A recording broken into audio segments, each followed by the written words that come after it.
Good evening. Welcome to the part 2 of an introduction to Caspar Schwenkfeld and the Schwenkfelders. In part 1, the focus was on the finding and the spread of the Schwenkfelder movement. Don't worry if you missed part 1 because key events will be mentioned again in tonight's presentation. In part 2, the focus will be on the religious aspects of Schwenkfeldianism, which distinguish it from other Protestant faiths. I'll also spend a few minutes at the end of the presentation talking about our library and museum.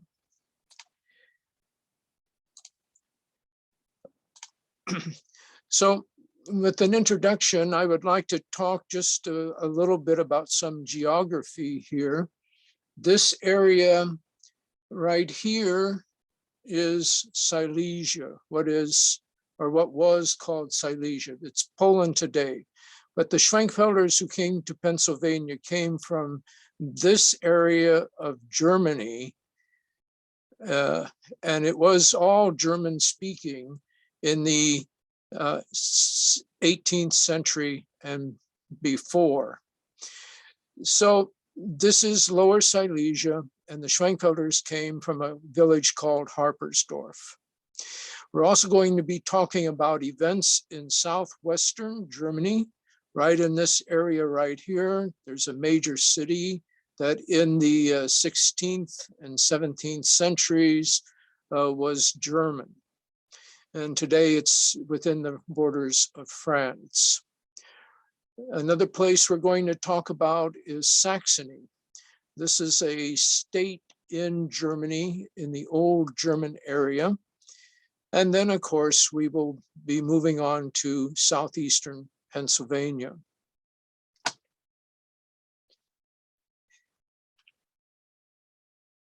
First of all, let's take a look at Caspar Schwenkfeld, who was born in 1489 and lived until 1561. We do happen to have a contemporary portrait of Caspar Schwenkfeld. This painting was done in 1556, and at that particular time, he was 66 years old. This family had a coat of arms. It was granted after the Battle of Wahlstatt against the Moguls in 1241. The family church was in the city called Ossich and is still there. And of course, at the time Schwenkfeld was born, the whole of Europe was a Catholic Christian. And so we're told by Schwenkfeld himself that he really wasn't particularly interested in religion, even though he was a Catholic. But in 1517, Luther's 95 Theses got Schwenkfeld interested in religion. And he says that he himself was a Lutheran for about 8 years. One of the things that Schwenkfeld did was bring a message of reform to clergy and lay people in his area of Silesia.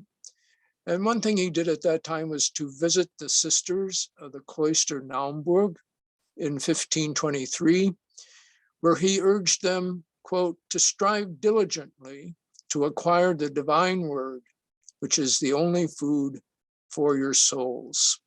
And I like this quotation because it brings together several major threads in Schwenkfeld's thoughts.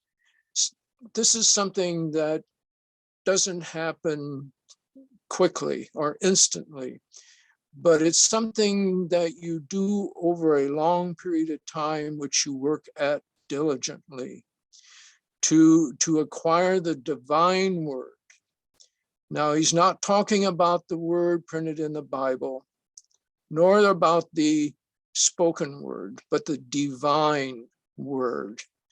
This is a spiritual approach to the religion, which he says is the only food for your soul, the spiritual part of the human. Talking about his education for a moment, he came from the lower nobility, so he had an education that was basic for the people of that social class at the time. He studied at the University of Cologne. The last university he went to was Freiburg an der Oder. He says he attended other universities, but we really don't have any authentic records from that point of time.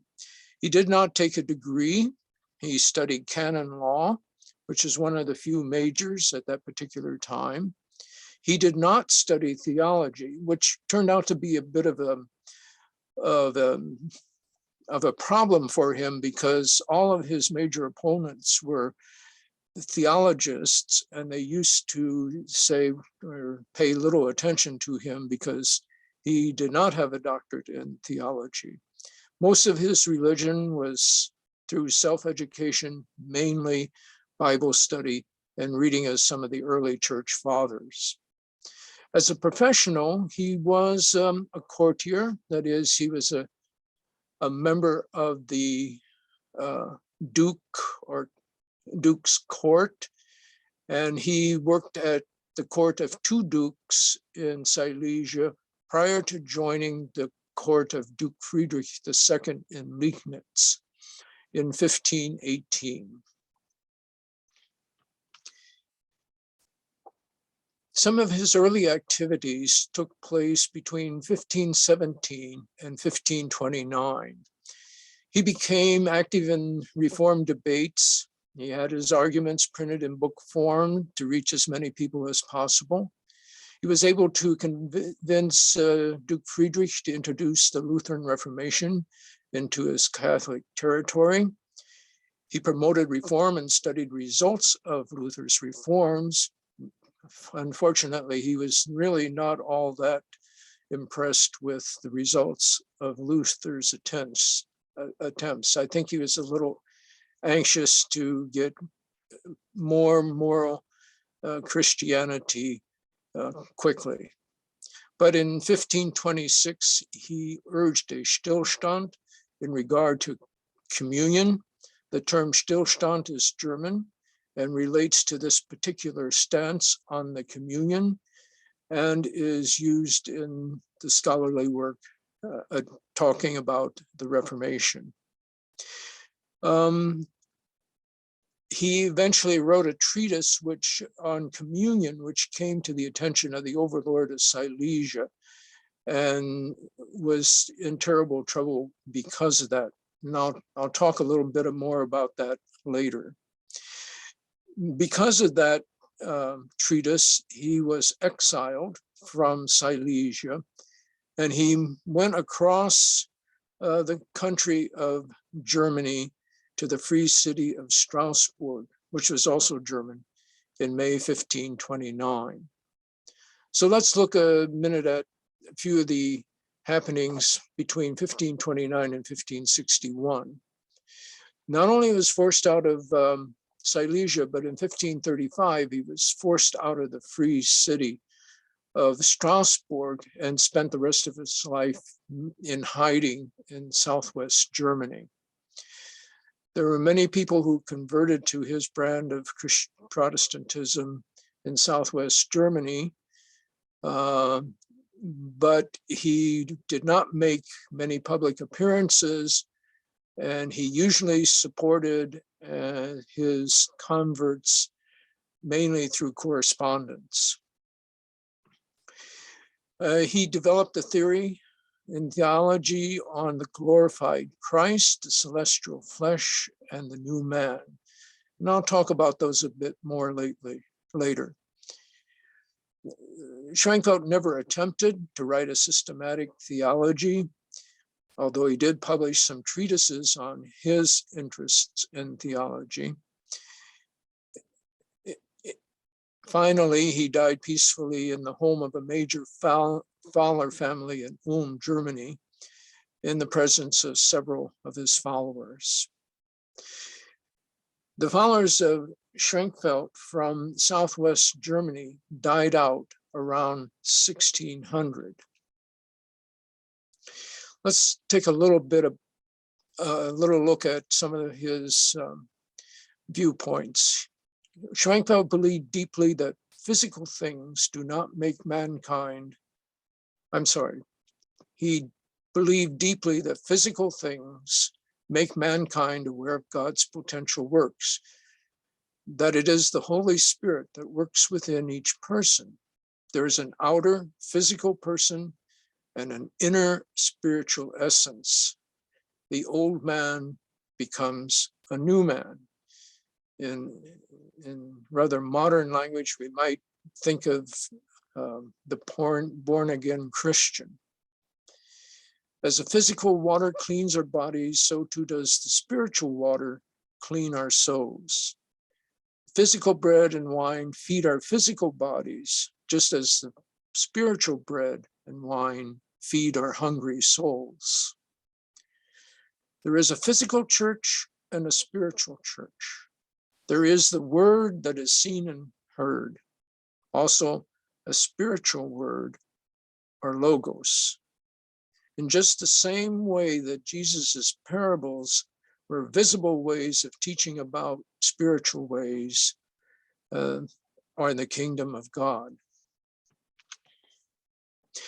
Let's talk a little bit about Schwenkfelders in Silesia. These are the Schwenkfelder followers who were still living in Silesia while he was in southwestern Germany.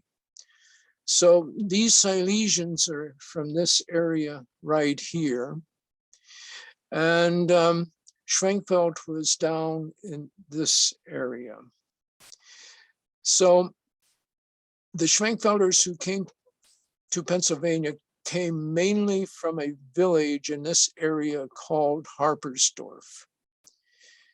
They made a trip to Vienna, which is in this area right down here. You can see this map happens to be a German map. So this is Moravia, this area of Moravia, and this is Bohemia. And this is Saxony up here in Germany. So that's where not only Saxony is, but the cities of Herrnhut and Berthelsdorf. And of course, we'll talk a little bit about southeastern Pennsylvania and where the Schwenkfelders settled in Montgomery County.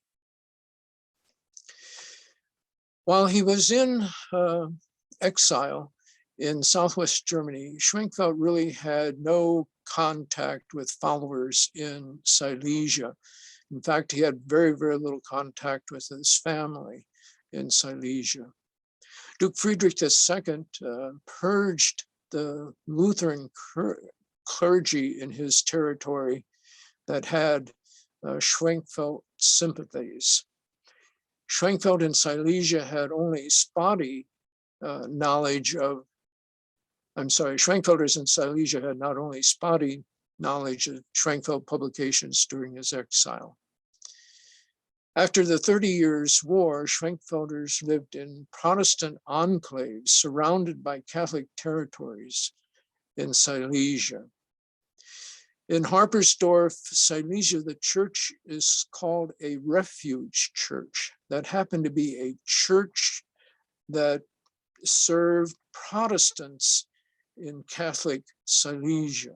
And that's why it was called a refuge church. The Harpersdorf Lutheran village and other small villages in the area were the homes to the Schwenkfelders who came to Pennsylvania. Around 1719, a Jesuit mission came to Harpersdorf with the purpose of converting the Schwenkfelders to Catholics. Of course, the Schwenkfelders were very unhappy with this and sent a delegation to Vienna, Austria, in order to plead for religious tolerance and the permission to stay in Silesia. But after about 4 or 5 years of submitting petitions to the court in Vienna, the Schwenkfelder delegation left Vienna empty-handed and returned to Harpersdorf. The group that came here to Pennsylvania consisted of about 225 men, women, and children.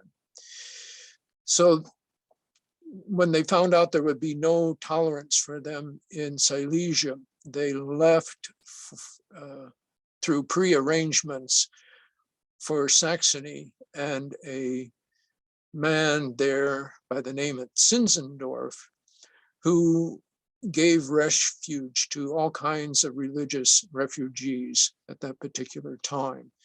And so the Schwenkfelders settled on his estates. So let's talk for a moment about Schwenkfelders in Saxony during the years 1726 and 1734. So we've already talked a bit about Saxony. This is the area where the Germans, where the Schwenkfelders were. This area here is Moravia, and that's the home territory for the Moravians, who went first to Zinzendorf in Saxon, and then the Moravians went to various parts of the world, including Bethlehem here in Pennsylvania. This is a photo of the Lutheran Church in Berthelsdorf in around 1934. The Schwenkfelders came to Zinzendorf's refuge to the town of Herrnhut, which the Moravians had settled in 1722. But for some reason, Zinzendorf decided to resettle the Schwenkfelders in Berthelsdorf, which was about a mile away from Zinzendorf's residence. And there they were permitted to build, buy, or rent homes.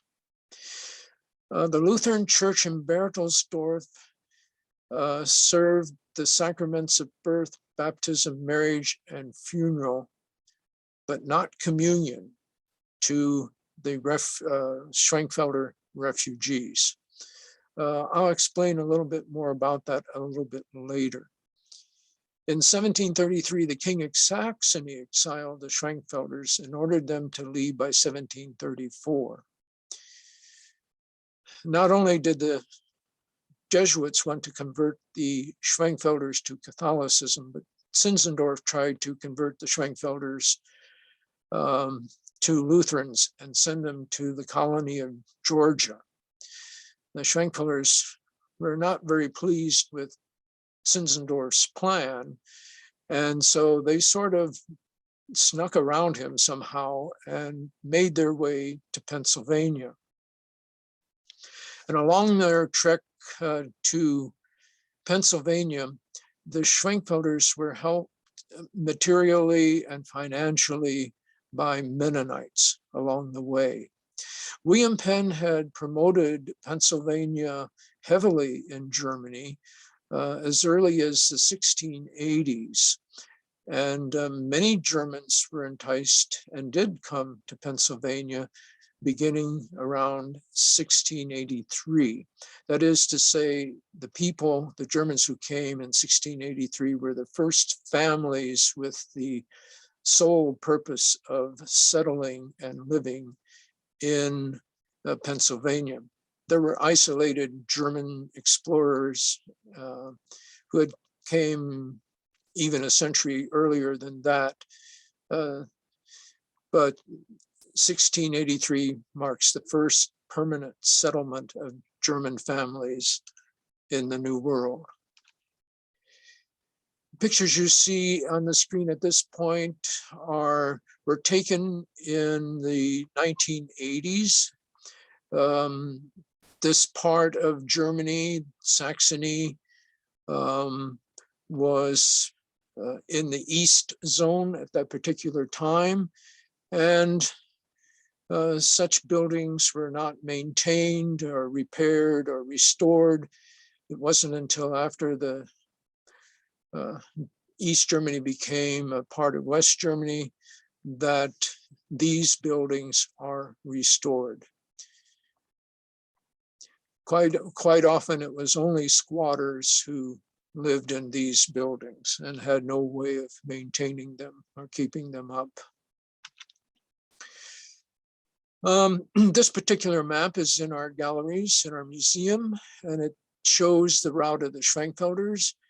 They were in Silesia, in this area right here.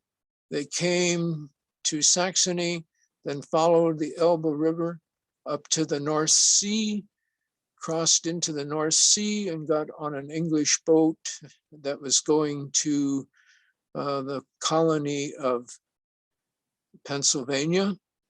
And this was the route they took. Plymouth was their last glance at land before they started across the ocean. From Harpersdorf to Pennsylvania, they traveled from 1726 to September the 22nd, 1734. The actual ocean voyage and the riverboat on the Elbe River took them about a little over 4 months, which was quite a long journey. Normally they could do it a little quicker, but I think they had adverse weather conditions. Let's talk about the Schwenkfelders in Pennsylvania for a few moments. I don't think a map is necessary.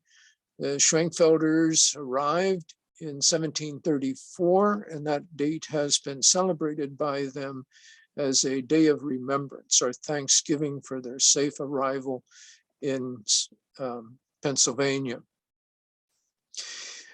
The Schwenkfelders originally wanted to settle in one large town, village, much as they lived in Silesia and in Saxony, but they never had enough money really to pool together to buy sufficient land for everybody in one location.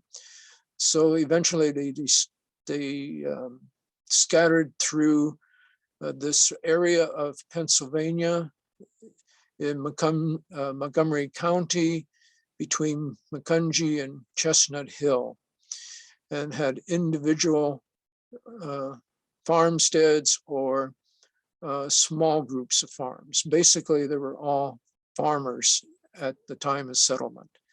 The Schwenkfelders themselves eventually divided this territory into what they called the upper, middle, and lower districts.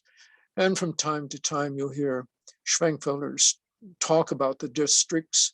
We, the Schwenkfelder Library and Heritage Center, are located in Upper District, and the main church, Central Schwenkfelder Church, is in the Middle District. So Schwenkfelders, like other German religious groups, were very adamant about the separation of church and state. And that's one of their major concerns for moving to this particular area. Penn guaranteed a freedom of religion. The Schwenkfelders were in contact with several different faiths here, one of them being the Quakers. During the French and Indian War, they joined with the Quakers in the Friendly Association for Regaining and Preserving Peace with the Indians by Pacific Measures.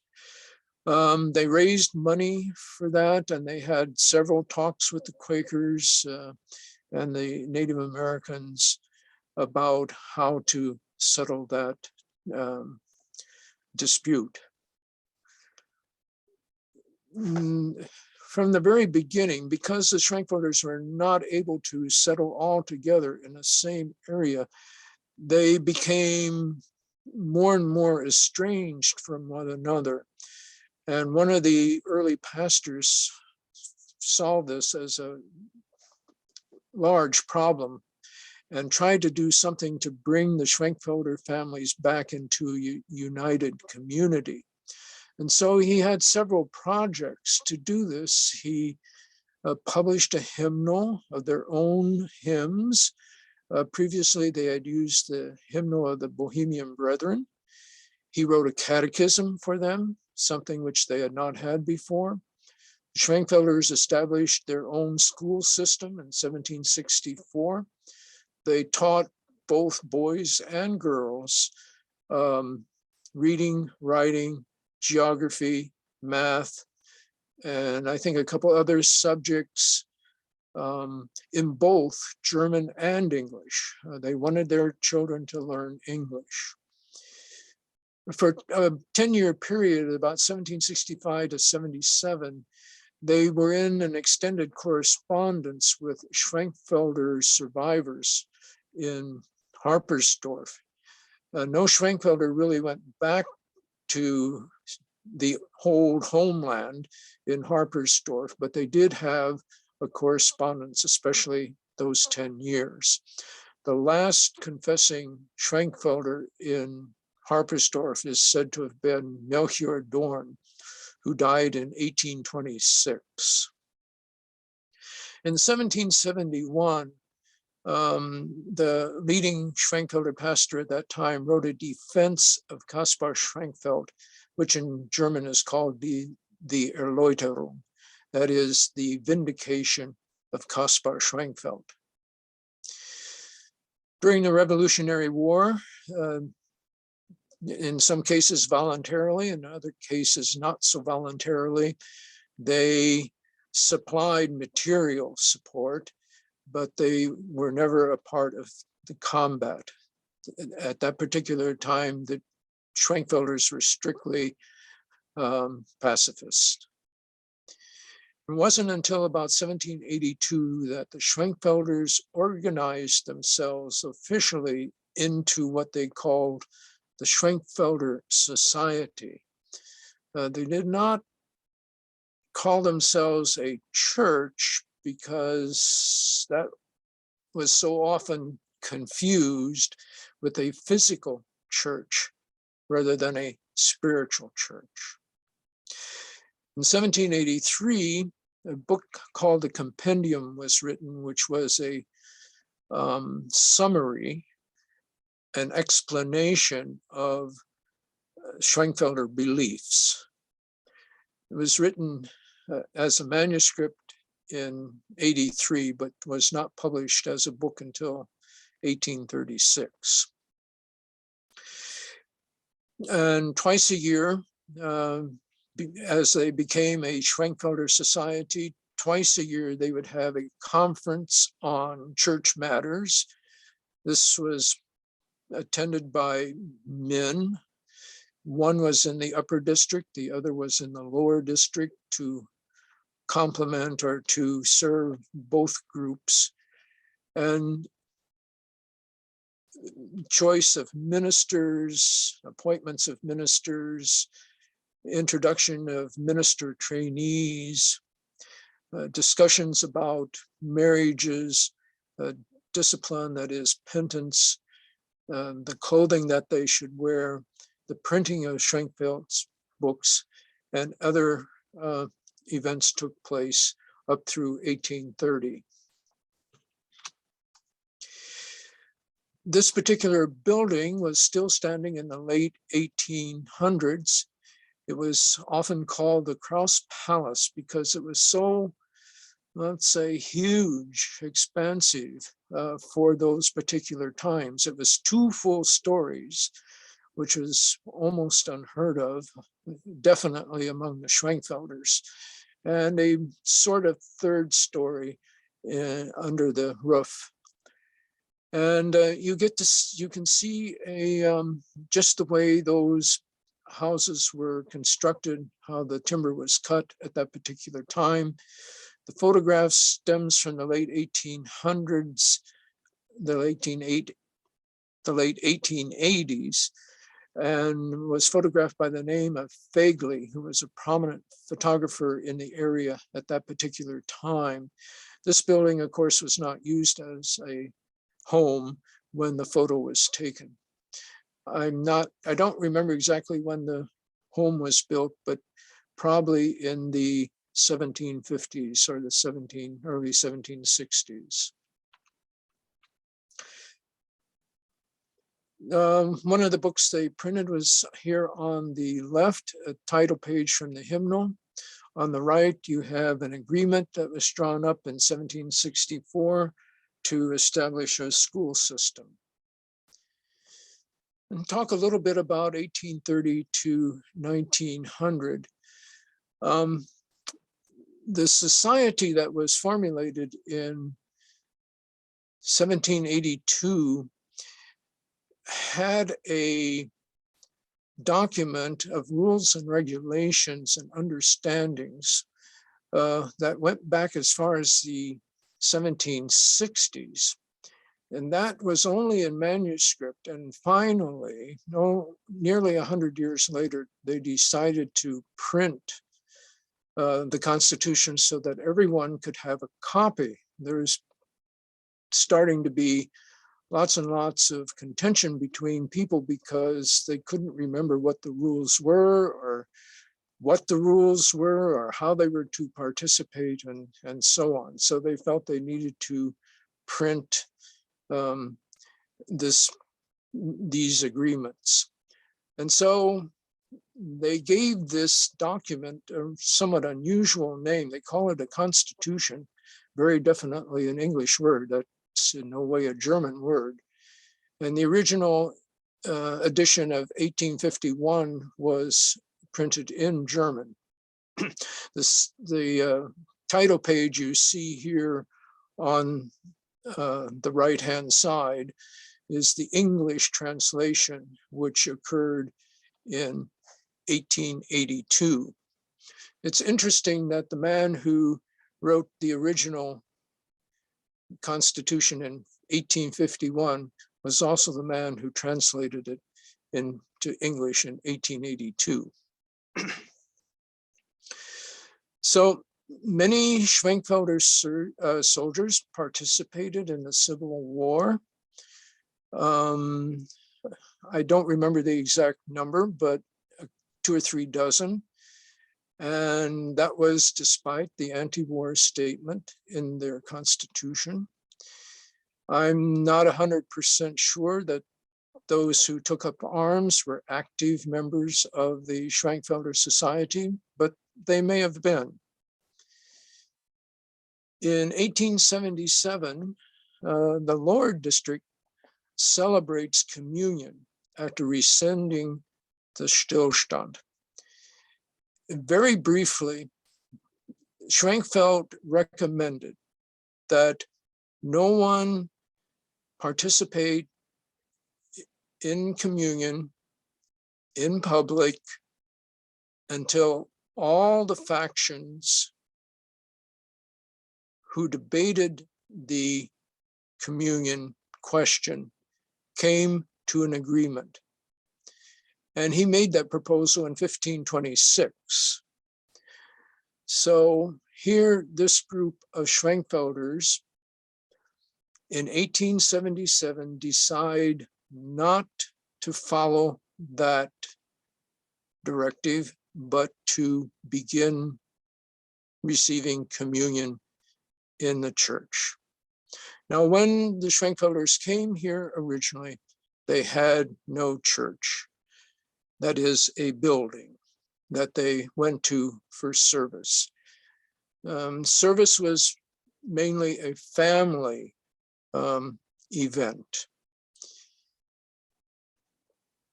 But now in 1877, they do have a church, a building, and they have decided that they will reinstate taking communion publicly.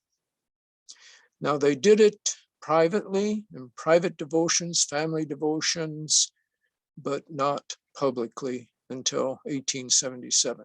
And this is one of the things that stood out as being uniquely Schwenkfelder. A little more about that in a few minutes.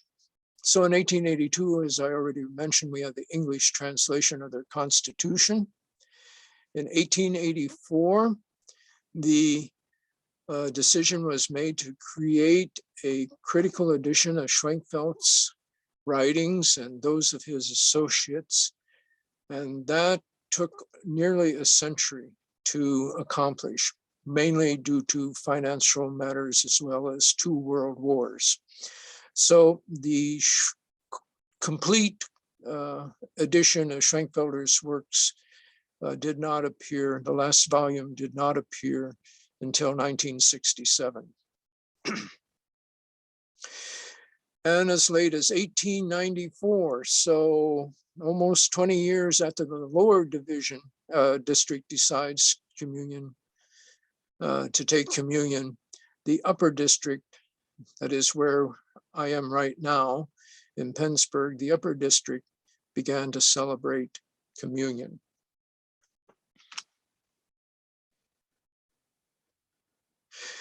This just shows you a manuscript of the members of the Schwenkfelder Church that the owner of this book was pastor, and he kept this list. Otherwise, there's no list of membership. Otherwise, he kept this list from 1851 all the way up to 1896. And those were the people in his congregation. Let's look a little more closely at matters of faith. There were 2 main types of reformers in the 1500s. They were divided into magisterial and radical. Luther and other magisterial reformers needed the support of the magistrates, that is the emperor, kings, princes, etc., in order to launch and sustain a reform of the church. So Luther had to walk a really tight rope here to stay out of trouble and please all sides. Schwenkfeld, on the other hand, was a member of the radical reformers. These are groups such as the Mennonites, the Amish, the Brethren, the Hunterites, and a few others. And one of the major goals of this particular group, the radical reformers, was the complete separation of church and state. So you can see they're totally at odds at this point of being magisterial reformers and radical reformers. The Schwenkfeld and the Schwenkfelders were not much interested in the crucified Christ. They weren't admirers of the risen Christ. That's not as negative as I think that probably sounds, but they were admirers of the glorified Christ, the Christ in heaven at the right hand of God. And here we see in this publication, Christ in heaven, and down below on earth, we have Schwenkfeld and his followers in this group right here. Much of the controversy pertained to the sacraments in the Catholic Church. There are 7 sacraments. Martin Luther felt that that could be reduced to just 2, communion and baptism, because these were the only 2 that were really initiated by Jesus. And Luther thought that no intermediator was necessary between God and man. Schwenkfeld focused on communion and eventually proposed the Stillstand, the stopping of celebrating communion. And he was somewhat interested in the problems of baptism, infant baptism or adult baptism. Schwenkfeld himself didn't seem to have very strong thoughts about infant baptisms, but his later followers were definitely insistent upon a believer's or adult baptism. So the Schwenkfelders, nevertheless, although they did not have a church, did not go to church. In Europe, they had no clergy. The clergy of the Schwenkfelder faith appear first here in Pennsylvania. So while they were in Europe, they had to rely upon Lutheran ministers who were sympathetic to Schwenkfelders for the rites of marriage, baptism, and funerals.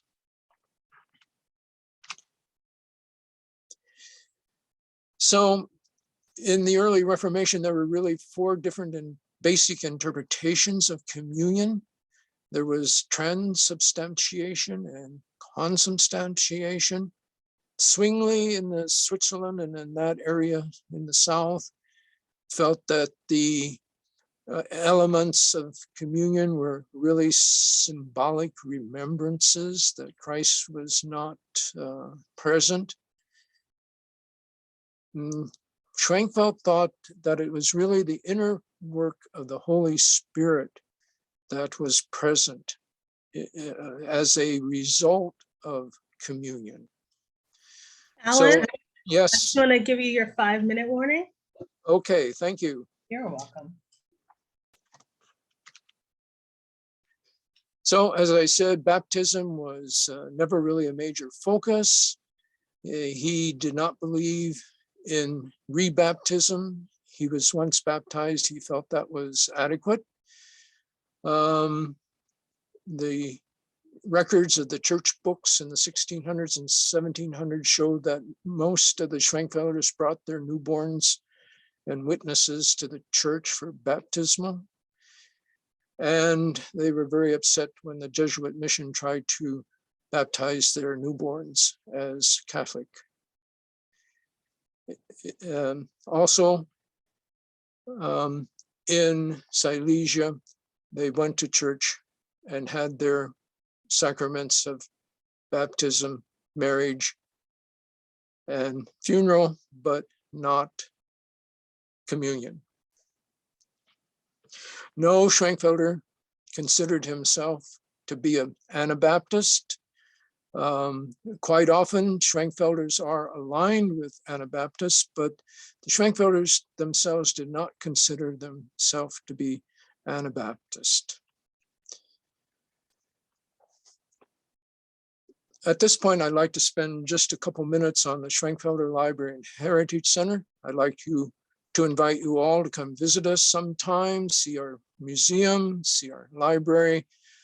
You're in the Telford area down here. You can take 309 and then across to 29, or you can come up from the south into Pennsburg at 29. This is our building on the outside that you would see from the street. The parking is on the right. You can't see the parking area from this photo. We have a gift shop with lots of folk art. This is our reading room in the library. This is a private library, not a public library, but we welcome people to the library. We have all sorts of materials for the history of this area, not only Schwenkfelder, but all history of this particular area. The books, for the most part, are not out. There are different areas where books are stored. We also have galleries. This is our gallery of rural life, since the Schwenkfelders from the very beginning were mainly farmers. We have quite a few implements from the early farm life here in Pennsylvania. We happen to have a Conestoga wagon, which comes from Valley Forge through Smithsonian. And going on to another gallery, this is called the Entrepreneurship Gallery. The Schwenkfelders are not only farmers, but also other types of craftsmen. We have 2 different families that produce different farming machinery. One was in the Lansdale area, and they produced this particular power, which they called it a power, a level thread power to run farming machinery in the late 1880s. This particular item was made in 1891. We have other types of household materials in our collection. These chests were very popular in the late 1700s, early to mid 1800s. This is probably the largest donation we've ever received. This barn was a part of the Freddie Hill Farms in the Lansdale area. It was dismantled and brought here, and about a half an hour or 45-minute drive, and reassembled here. That concludes the remarks that I would like to make. And at this time, I'd like to give you the opportunity to ask any questions or make any comments. Good. Thank you so much. One of the comments I see down there is the Schwenkfelders in the, I always say this wrong, the Goschenhofen face seem to overlap in same districts and also in the same area as Mennonites. How did all these faiths get along? Currently, they get along very, very well. The new Goschenhofen church is within walking distance of the library here. And we interact with them quite often. They come here and use our library. The Mennonites are not quite as close. I probably should mention that the New Goschenhofen is a United Church of Christ. And there's a Mennonite Heritage Center not too far from us in Harleysville. And we often cooperate with those people. Any other questions? How many Schwenkfelder congregations exist today? Are they all in Pennsylvania? Yes, all Schwenkfelder congregations in existence today are in this corner of Pennsylvania. The descendants of the early immigrants have branched out into all corners of the United States. But the only authentic churches are here in this area. There are currently just 3 churches: the Palm Church in Palm, Pennsylvania, Central Church near Lansdale, Pennsylvania, and Olivet Church is a little further south in the Norristown area. Those are the only 3 churches. There are approximately 2,200 members total in the 3 churches. Next. And that kind of answered Edie's question as well. So sorry about skipping over that one.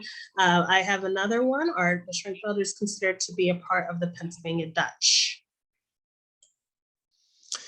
Well, the Schwenkfelders in the 1800s and early 1900s lived the typical life that people had here, especially the rural life that people had here in this part of Pennsylvania.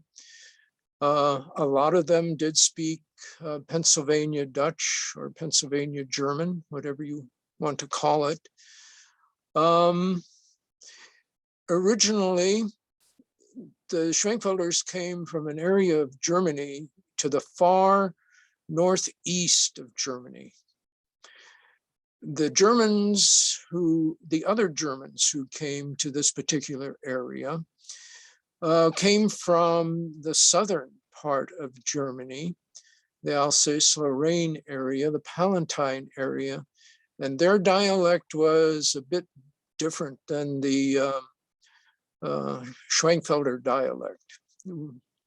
There's no record of any difficulties they may have had understanding themselves originally, but by the time people started speaking Pennsylvania Dutch, I think the Schwenkfelders were just like all the other German immigrants at that particular time. Next. Would the library be useful for someone researching the 1683 families from Schwenkfeld? I apologize if I pronounced that incorrectly. It's spelled Krefeld. The Yakels, maybe, does the person mean? The Yakels is a family, a very prominent family in the Schwenkfelder area. I'm sure that there would be a lot of materials possible for anyone to research that family.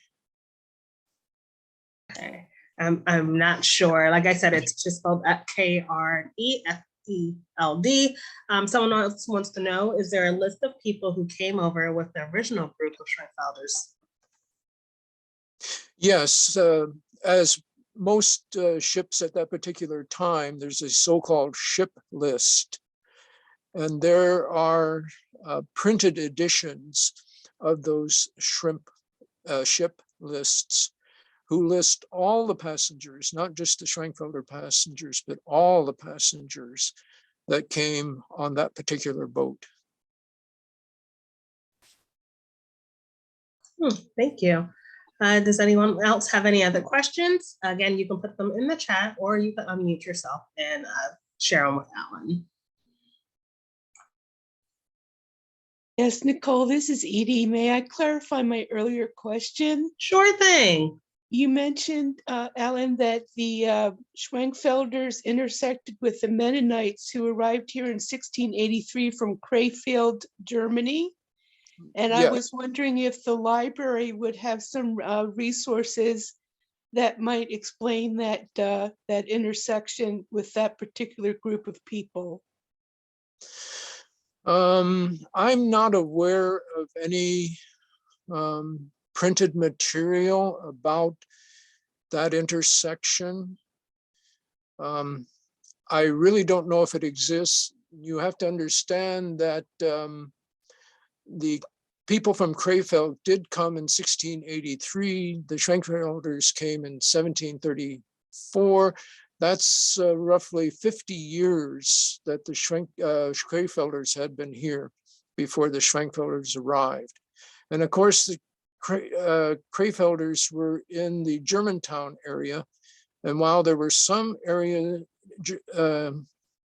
Schwenkfelders in Chestnut Hill and the Germantown area, most of them were up here in the upper part of Montgomery County.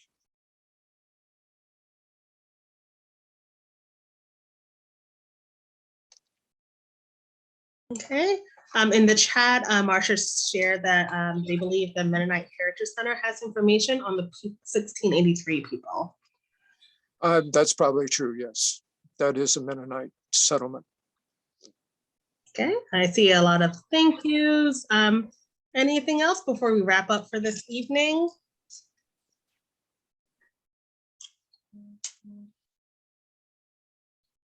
All right. Well, I want to thank you, Alan, and everyone else who came. I really appreciate you taking your time to learn a little bit more about this local history. It's always very interesting to me. I grew up in Philadelphia, so until I started working in this area, I've never heard of these people or this church. So I always like hearing a little bit more about the diversity and the history of this area. So again, thank you all for coming tonight. We will be sending out a recording of this, and check out our calendar at ivpl.org for any more programs. And we hope to see you at the library soon. Goodbye, everyone. Bye. Thanks for inviting me to speak. Yes, and in the chat, there's just a lot of thank yous and they enjoyed your presentation.